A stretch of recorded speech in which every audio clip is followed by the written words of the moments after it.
together, all together, but we're hurting so much inside. Is that sort of what you're talking about? Yeah, it's that invisible thing.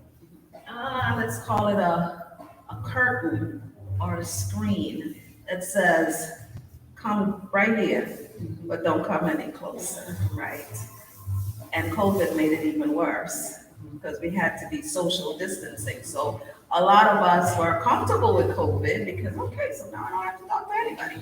But we just keep people at a distance, even though we know them.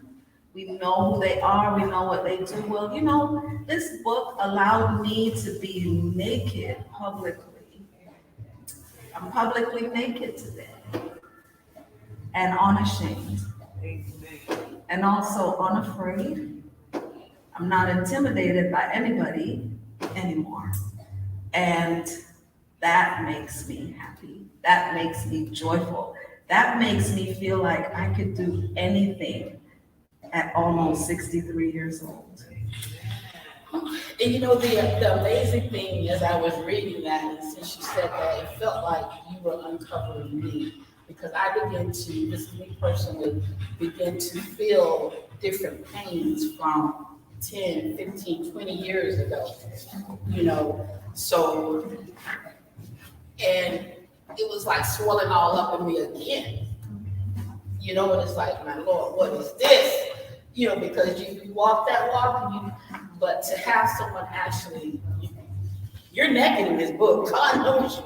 Yeah, so listen, you guys, you have to get weapons for victory, and sit with yourself and begin to read it. So now that you're open,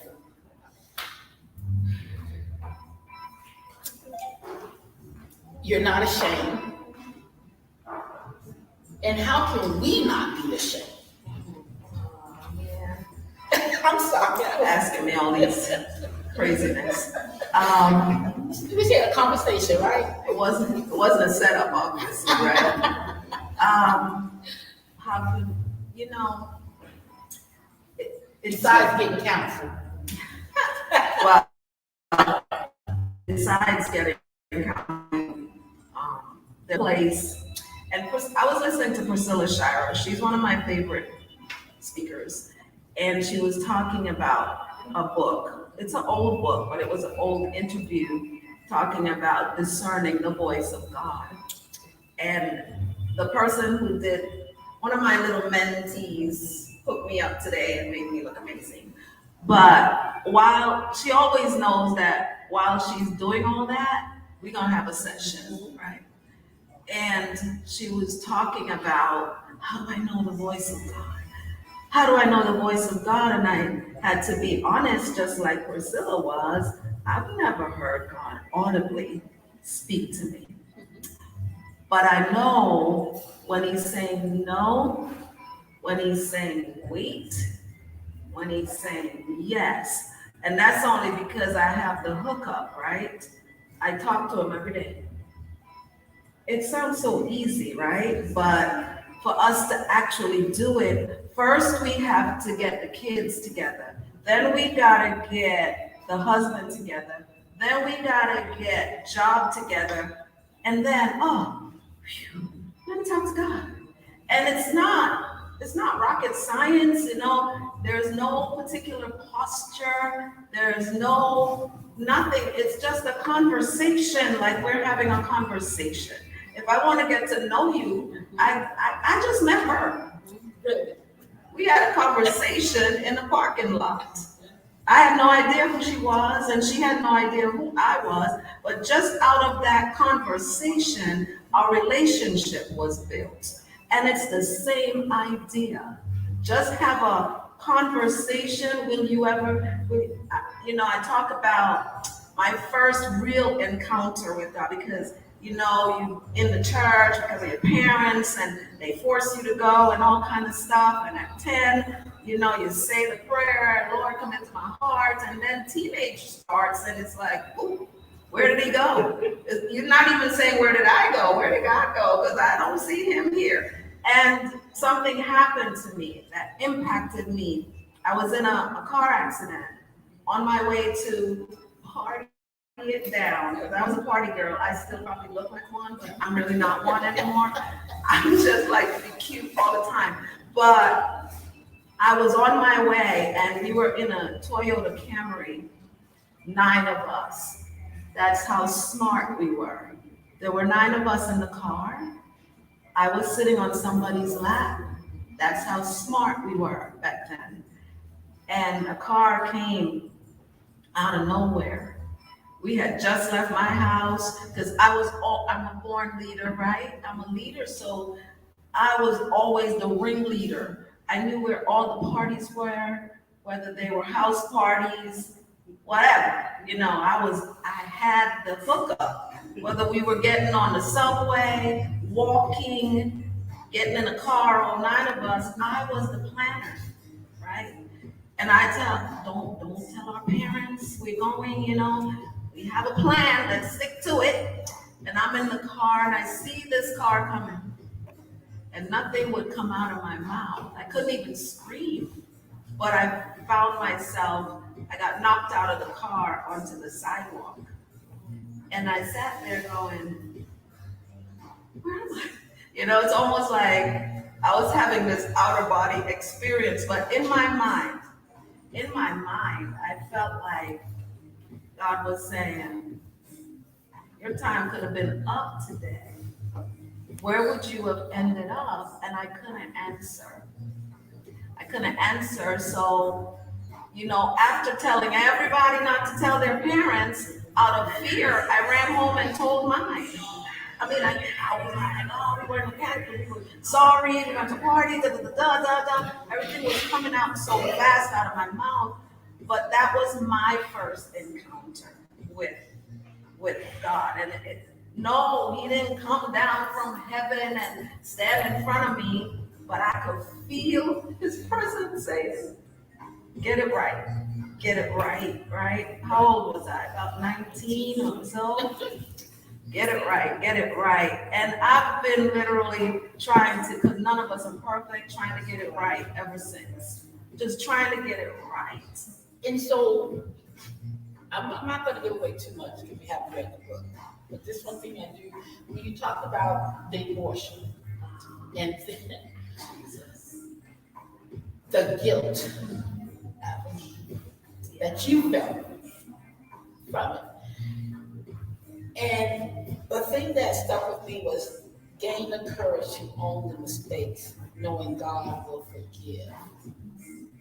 Because a lot of us walk around with the guilt. If it's not abortion, it's the guilt of not being a good mom or a wife or just something. We hold that guilt. How do we release that guilt? And knowing that, and I know that you're not within the walls, you're outside the walls, but for the ones that are outside that are fatherless, because I feel that it's hard to look at the father if you don't have one physically here. So how can they release that guilt to a father and accept his forgiveness? I had the opportunity to have a great father, an earthly dad who protected me beyond measure. Which is probably why I rebelled. I became rebellious because I couldn't date, it was just pretty intense, The guys were afraid to come around, so it was so I had a great earthly father, so it was a little, I would say, easy for me to connect because of that. But my children came, out of nowhere. I was a single mom raising these 2 little people with so many errors, make so many errors because you don't know what to do sometimes. You don't know what to say when your son comes to you with those men questions like, wait, I'm not a man, so let me find one so they could tell you what's going on. And I did that, walking through the church trying to find somebody to talk to my son. And,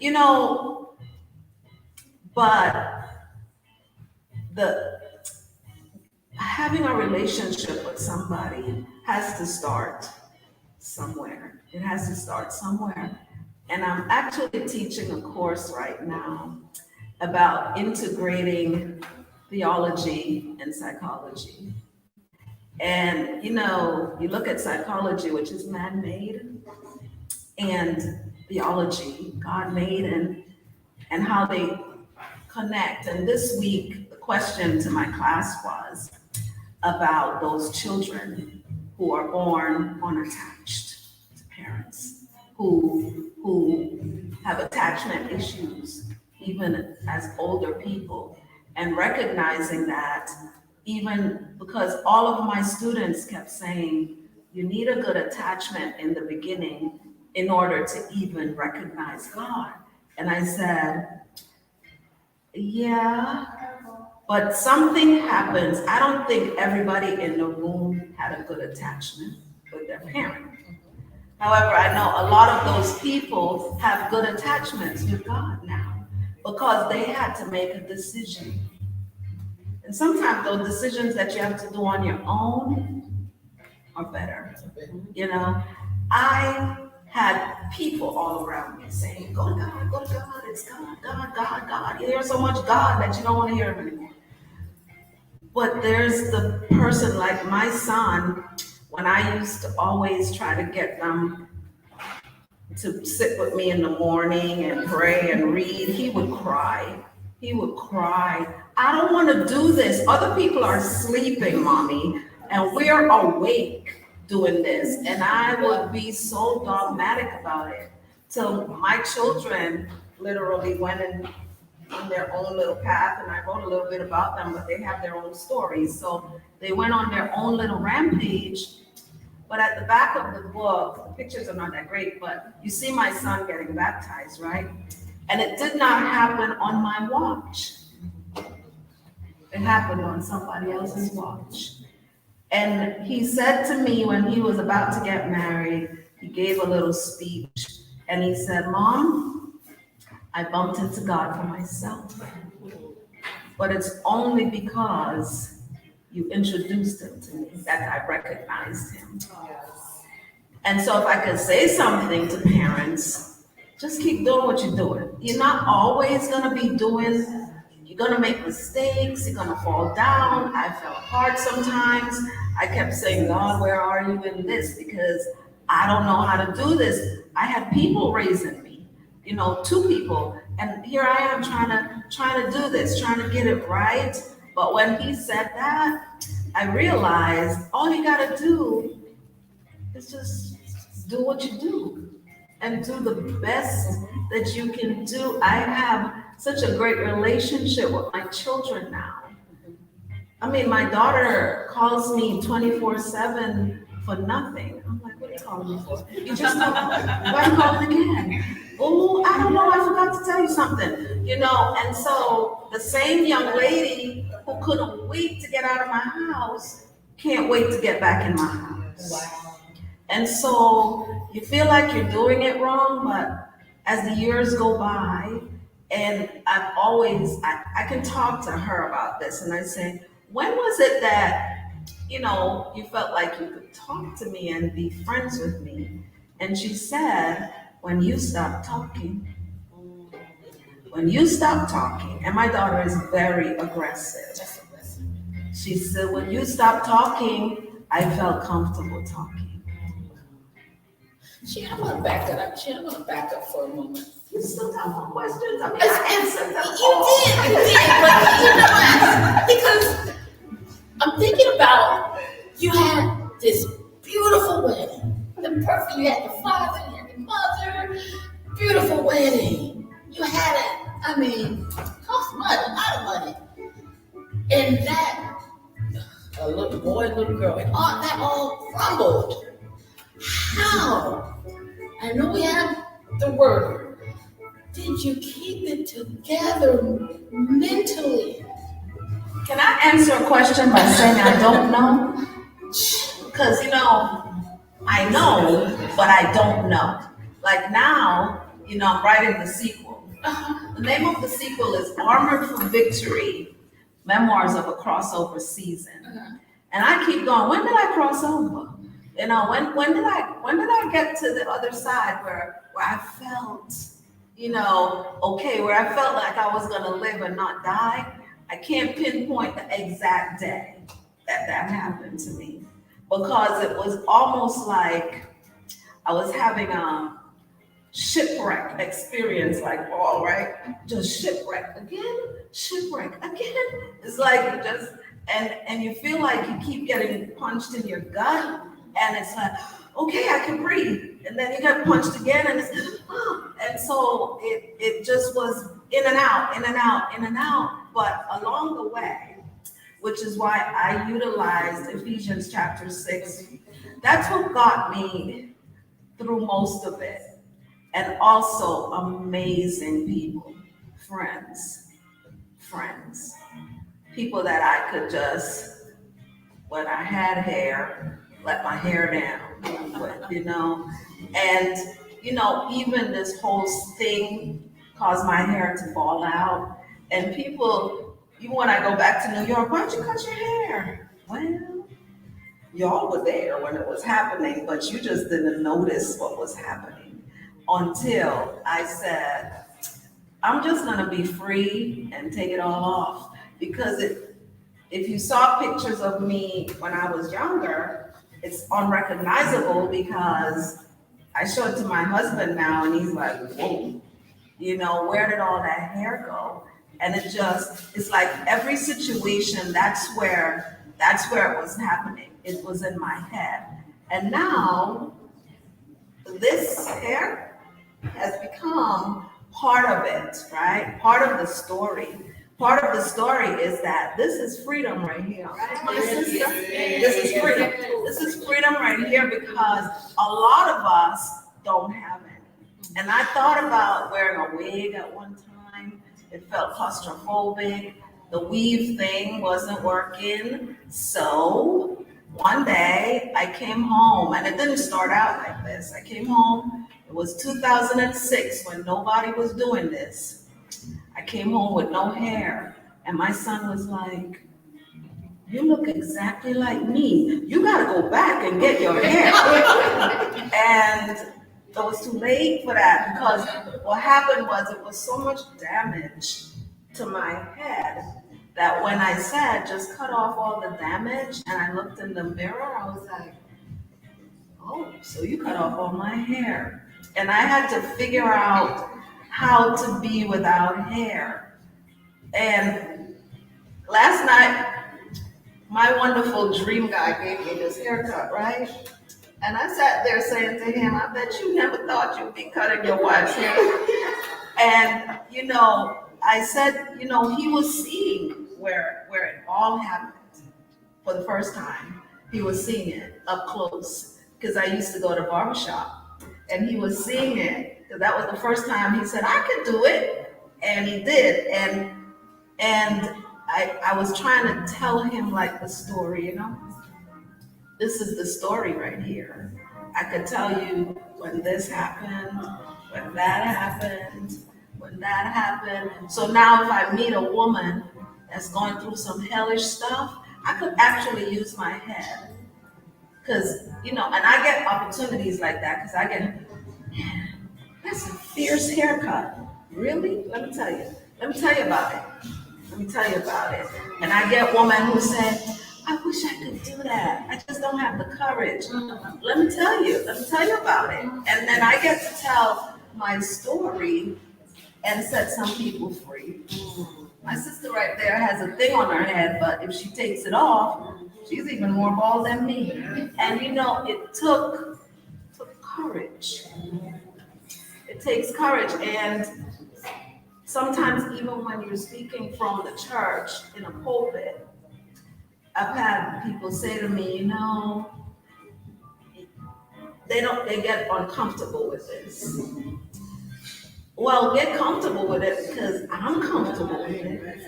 And God is okay with this.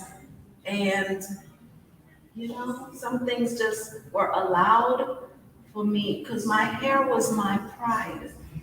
I had a lot of pride, because When I say I had hair, I mean it was pretty intense, right? I had a lot of hair and I used to do everything with it. I was in the fashion world. I was a fashionista. And I used to up sweep, down sweep, around sweep, any kind of sweep you could do, any hairstyle that was in, I was going for it. I would pay any amount of money to get my hair right. And then it ended up a ponytail, and the ponytail started just fading away until there was no ponytail anymore. And so it became a part of my story, but I like it. I love it. Wow. I think that, I mean, you know, you have anything else, questions? Y'all have questions? She asked me. Yeah, no, Because I don't want to ask. Oh, we're gonna give it up to Stephanie, guys. I think it's crucial to know the story, the history behind an author, so it makes it more impactful when you're reading the words on the paper. You have a source, right? So someone did, and I know you're like overwhelmed with questions, but who would know you for? Would know where the seed of wisdom came from. This person says, how did the church accept or reject you when you became free? Well, the church is still rejecting me. You know, I mean, it doesn't go away. And when I say the church, I'm not talking about church you go to. It may be happening there as well, but I don't know about it. And it used to bother me a lot to the point where I've literally been to 4 different churches in Port St. Lucie.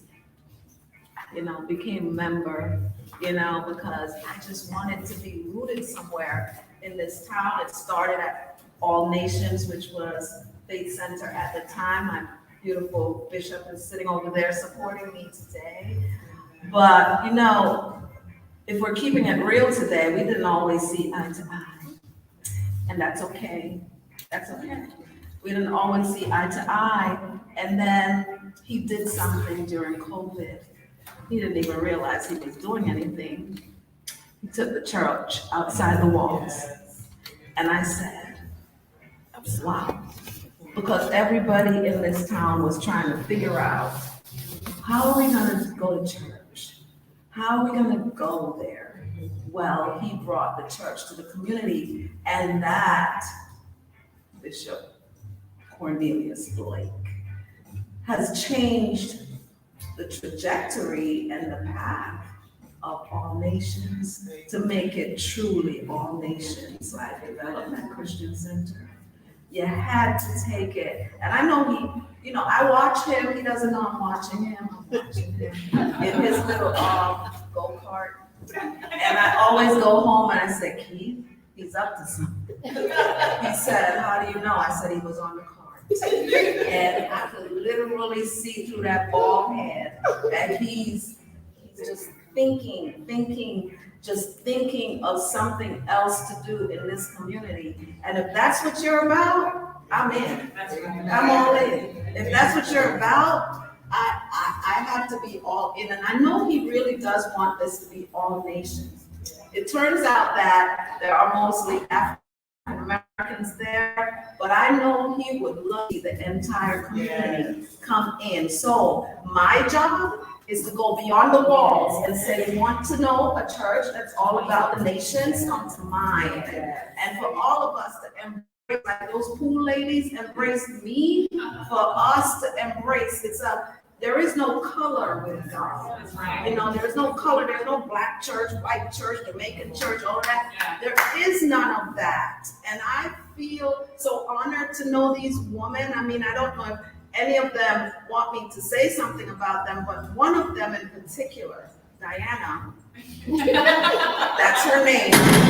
She didn't know I was gonna call her out, but she impacted me. You know, we pooled together next to each other with our boobies going up and down and doing.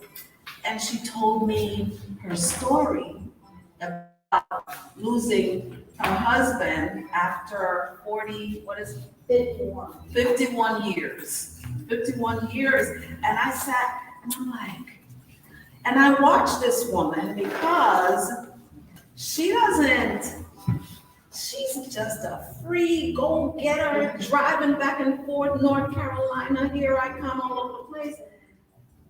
And I'm watching, she doesn't realize I'm watching her. And I'm learning from her how to just be an individual and learn how to connect with anybody. You know, I kept calling her the wrong name, but she never forgot my name. It was just, I think, 2 days ago when I said, "Is your name Judy?" She goes, "No, it's Diana." I said, "Oh, okay." So sorry about that, but I'm watching her, and not to mention the other one, Elaine. These women live in a house and they live alone. They live alone. They live alone, but they don't seem like it. They go everywhere. They do everything. They are free. They are free. And if we could just all learn how to just be free where we are. You know, no, I miss my husband, and I know she does, but I'm free. She's learned how to do stuff, pump gas, you know, something that you take for granted, you know. I don't know if she could change the tire, but I'm sure if she had to, she would. Because you have to learn how to do all those things. And I learned how to do those things when I was a single mom. I would drive up to the pump and go, I don't know what to do. You know, I don't know how to pump gas. That is so crazy, because I never had to. And so, what was the question again? How did the church accept or reject you when you became free? But you are speaking about being free, so the follow-up segue question would be, what triggered you to start being free? So I suppose you can put those together. Oh, trigger. Triggered me to be free. Well, you know, I mean, I am married right now, and I did not intend to be married 3 times. Who does that? You know, it's like, and for sure people are talking about that. Like, what the heck, you know? Is she like obsessed with marriage? And everybody, you know, probably has something to say, because I've never said, you know. And I'm married to, I call him my dream guy, and people laugh when I say that. But that's the guy we dream about. That's the guy we dream about. He's not here right now, but we dream about that guy, because that guy really does take care of you. To the point where you're like, is this really happening? Is this happening to me? We got married, I was 60 when we got married. And it was hard to receive all the taken care of. I mean, I've watched him cut my toenails, paint my toes. I'm like, what's up? You know, what's going on here? And I said, this is different, you know, but just to lighten up the room. That's her father, by the way. But just to lighten up the room, you know, he got training because he was married to her mother. And her mother used to tell me about this amazing husband that she had. I'd be like, really? I'm going through stuff. I don't really need to hear about the happiness and all that. You know, you're going through, and the person's like, you know, he's not perfect. And they try to pretty it up. He's not perfect, but he's a great man. And I'm like, that is wonderful. This is wonderful for you. But in the moment, you don't realize you're going to end up with that person. And I always say to him, and he busts out laughing, I said, you came with great recommendation. There you go. You know, because who could talk about you more than somebody that was married to you? And so I counted a privilege to be free, to be free to talk, not just a woman, but men, couples going through. Who would have thought somebody who's been married more often than they need to could be counseling couples back together? Only God can do that. And only the fact that I'm free and that I learned some things as I navigated through all of it, whether it be because you get talked about when you're in a small town. I've overheard, oh, don't listen to Dr. Sharon, she was married to a crackhead. Well, yes, I was. I was. And you need to come and say to me, how did you do that? That's what you need to be asking. You don't need to be saying, don't talk to her. You need to come talk to me and find out how, because the person wasn't always that person. It happened. The enemy came into the house every single time and just said, okay, so you think you're gonna I'm gonna take you out. I'm going to take you out. And I had to literally stand up and say out loud and literally open my door, like in the movie War Room where she opened the door and said, get out. I literally had to get up and say, no, you're not. You're not taking me out because I'm free. You're not taking me out. This next thing is not taking me out. Does it hurt? Absolutely. But I'm still standing. COVID came, hit me like I thought it was just going to be a mild case, like everybody says, oh, I had COVID. And I'm like, you did? Really? And I had it and ended up in a hospital. It took 2 months out of my life because, again, I'm taking you out. I'm taking you out, and you have to stand flat-footed. Nope. My assignment is not over. So you can't take me out. I'm still standing, and I'm going to be standing until God takes me out. Amen. And in order for me to, be ready for that, I got to know my assignment here. I got to know what I'm supposed to be doing and just do it. Does it always work out the way you plan? Absolutely not even this. Because I'm looking around going, okay, that's not how I planned it, but hey, it looks good. Because I'm somewhat of a perfectionist and I like things a certain way, but you just have to walk up on it and say, this morning when the rain was beating on the thing, and my husband said, no, I said, well, I can't cancel it. And he said, don't even think about that because you have to think about it biblically. Rain is blessing. Look at all the blessing that you're receiving. There's blessing around here for you with this book. So just go ahead and do whatever it is that you're doing. And if 2 people show up, and I think one of my pool ladies said it, Elaine in the pool, she said if only 2 people show up, those are the 2 people that you needed to hear you today. So thank you for not being 2.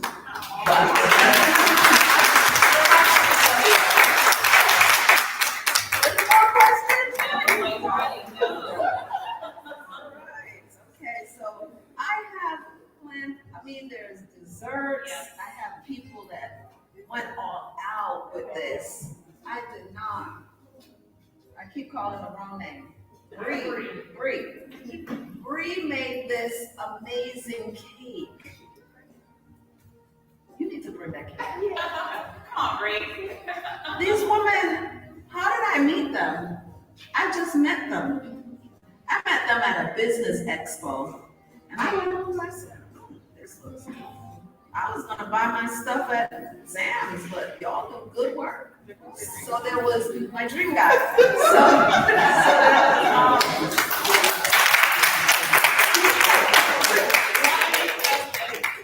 does not like that. Look at what she did for this. I mean, with the book on top and everything. And yes, I just met Bree a few weeks ago, and she felt my story and did that out of one conversation. Thank you so much. Thank you.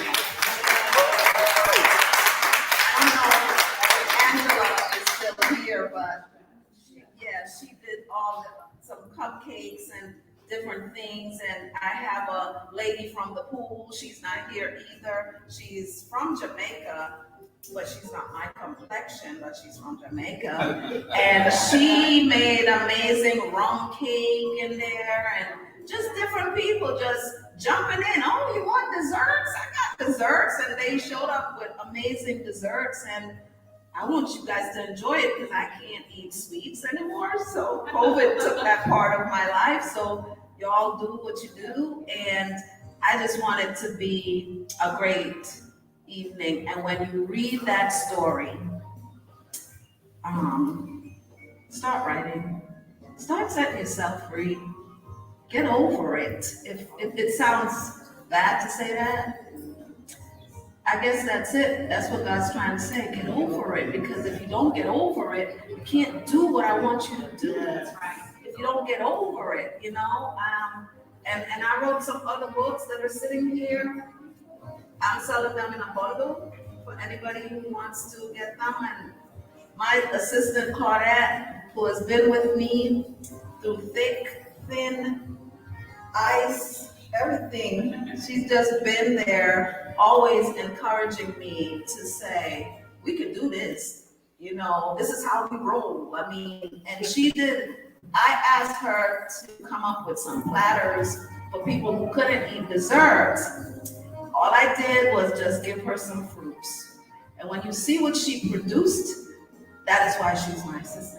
Because she is just an amazing person. And I'm just grateful for all of you who came out to support. Some couldn't come, the rain kept people back. But I'm just grateful for those of you who did come, especially those from my church in the walls. So good to see you all. So good to see my side person over there. He's over there. I know he's thinking all kinds of stuff. I could always see inside of that bald head. But we're gonna do something together. Watch out for that, right? Right, Bishop? He's a good writer, so we're gonna write something together. You know, what did I say it was gonna be called? Anointed for Revenge. I bet everybody will like that one just because of the title. But we're gonna definitely do some things together, and I look forward to it, Bishop. And I'm so grateful to see you here today, and everybody else, and my lovely Janelle, who I also just met recently. She has a story of her own that I'm going to edit when she decides to write it, because it's going to be a bestseller for all those young women who have been there and just can't talk about it. Thank you. Thank you so much. To freedom, everyone.